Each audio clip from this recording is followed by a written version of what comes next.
안녕하세요, 동북교회 성도 여러분. 오늘 담임 목사님께서 목회 서신을 통해서 우리에게 좋은 소식을 전해 주셨습니다. 예배 재개에 대한 일정과 또한 사회적 기준에 맞추기 위한 계획이 우리에게 말 그대로 복음과 같은 소식이었습니다. 코로나19 바이러스로 인해서 현장 예배의 멈춤이 우리의 마음에는 큰 어려움이었습니다.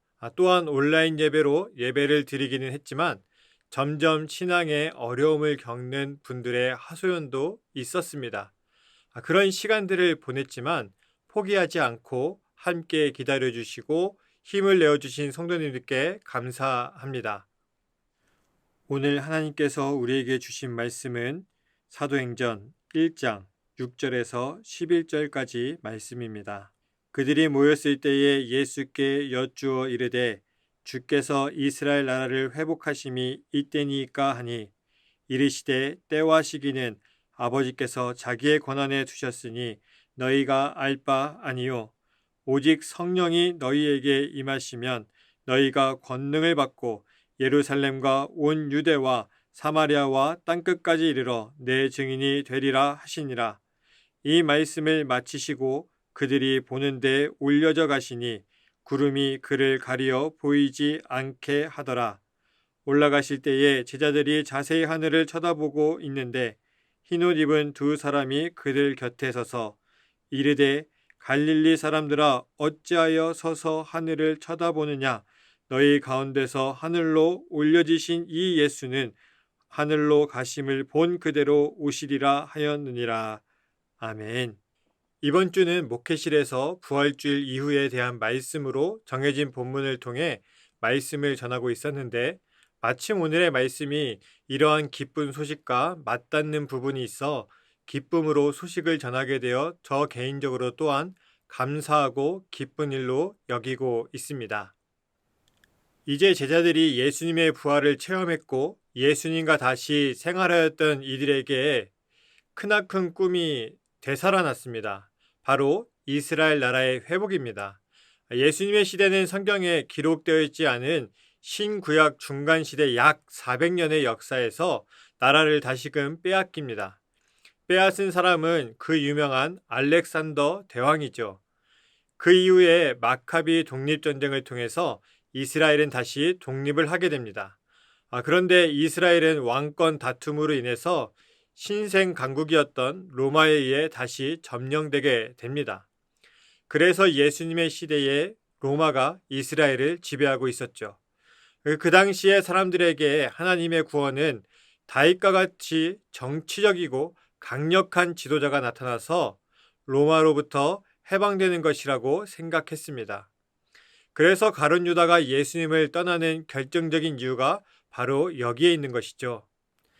예수님의 죽음 이후에 사람들은 모든 것을 놓아버렸지만 부활하신 예수님을 만나고 함께하는 시간 동안 다시금 구원에 대해 희망을 가지게 되었습니다. 그 희망이 바로 이스라엘의 회복이죠. 즉 현실적인 독립이었습니다. 예수님께서 부활하여 다시 제자들과 함께 하시니 가능하다라고 생각했던 것이죠.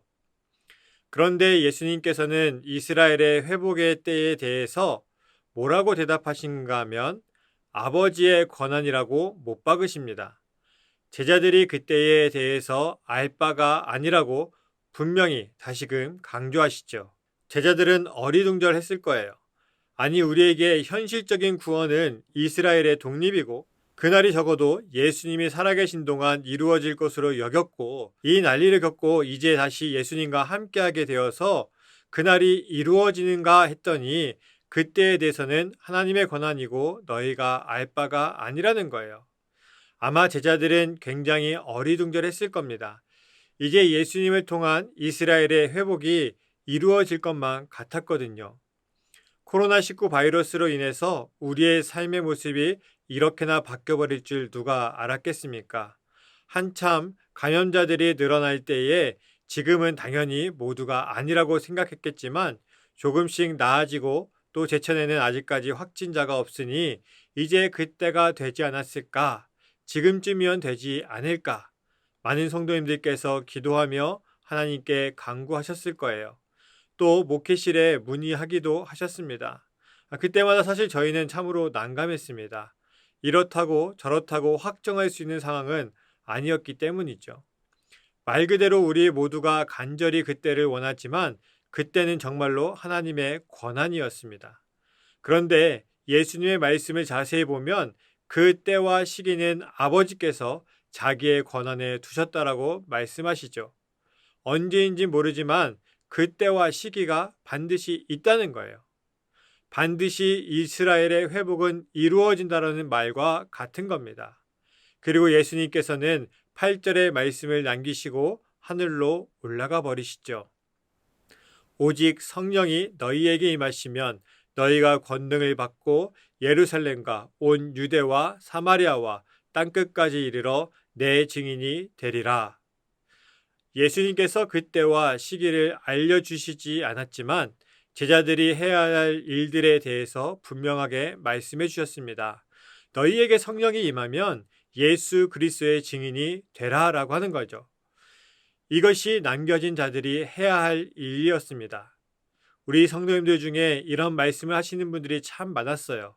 그동안 예배의 중요성, 예배의 필요성, 예배를 통해 내가 얻은 은혜를 잘 모르고 있었다. 그러나 현장 예배를 드릴 수 없게 되고 영상으로 예배를 드리지만 점점 신앙이 무너지는 것을 느끼게 되어서 예배에 대해서 다시금 깨닫게 되었다. 성도님들께서 다시금 예배에 대해서 생각하게 되고 간절함이 생기셨다면 우리는 그에 따라 각자의 삶의 자리에서 다시 예배드리는 그날을 위해서 해야 할 일들이 있습니다. 그것은 바로 예수 그리스도의 증인이 될 준비를 하셔야 합니다.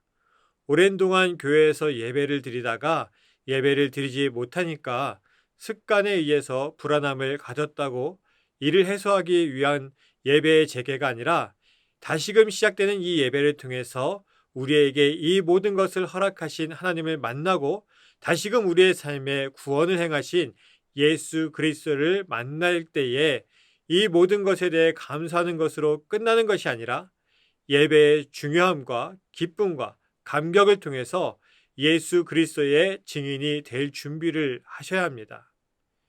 10절과 11절의 말씀을 보게 되면 제자들은 예수님께서 하늘로 올라가신 후에 하늘만 쳐다보고 있었습니다.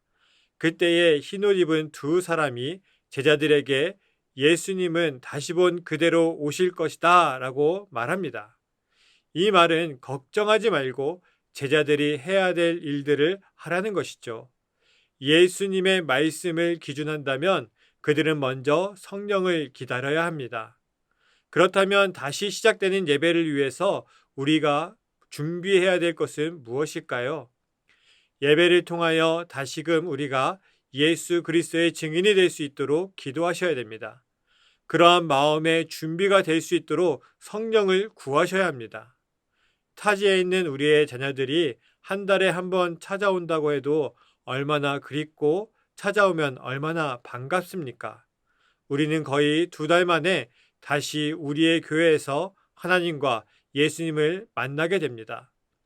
성령의 은혜로 잘 준비되셔서 다시 만나는 그날에 모두가 함께 기뻐하고 즐거워하며 이 시대의 삶 속에서 구원인 예배의 재시작이 우리 성도님들께 새로이 시작하는 믿음 생활의 큰 성장의 발판이 되시기를 간절히 원하고 새로운 예수 그리스도의 증인된 삶이 시작되는 귀한 예배가 되시기를 간절히 바랍니다. 기도하겠습니다. 사랑의 하나님 아버지, 우리가 다시 예배의 재개를 알리며 준비하는 때가 되었습니다. 우리가 예배를 다시 드릴 만한 준비가 얼마나 되었는지요. 우리는 그동안 예배에 대해서 중요하게 생각하게 되었고 예배를 간절하게 생각하게 되었습니다. 그러나 막상 예배에 와서 하나님을 만나지 못하고 예수 그리스도를 만나지 못하면 예배의 드림에 감격이 있지 않으면 우리의 믿음은 다시금 멈춰버릴 겁니다. 주님, 우리에게 성령을 내려주시고 우리 모두가 성령을 간구하게 하셔서 제자들이 그 성령을 기다림으로 예수님의 증인이 될 것을 준비하였던 것처럼 우리도 이 시간에 성령을 통하여 그 은혜를 통하여 예수님의 증인된 자의 삶이 다시 시작될 수 있도록, 그러한 예배가 될 수 있도록, 그러한 신앙의 발판이 예배의 시작이 될 수 있도록 우리를 성령의 은혜 가운데 있게 하여 주시옵소서. 그날이 오기까지 포기하지 말게 하시고 그날을 기대하며 성령을 구함으로 우리의 삶이 다시금 변화될 수 있는, 우리의 삶이 다시금 믿음의 성장이 있을 수 있는 귀한 시간을 바라보며 나아가게 하여 주옵소서. 이 모든 것을 이루실 예수 그리스도의 이름으로 기도합니다. 아멘.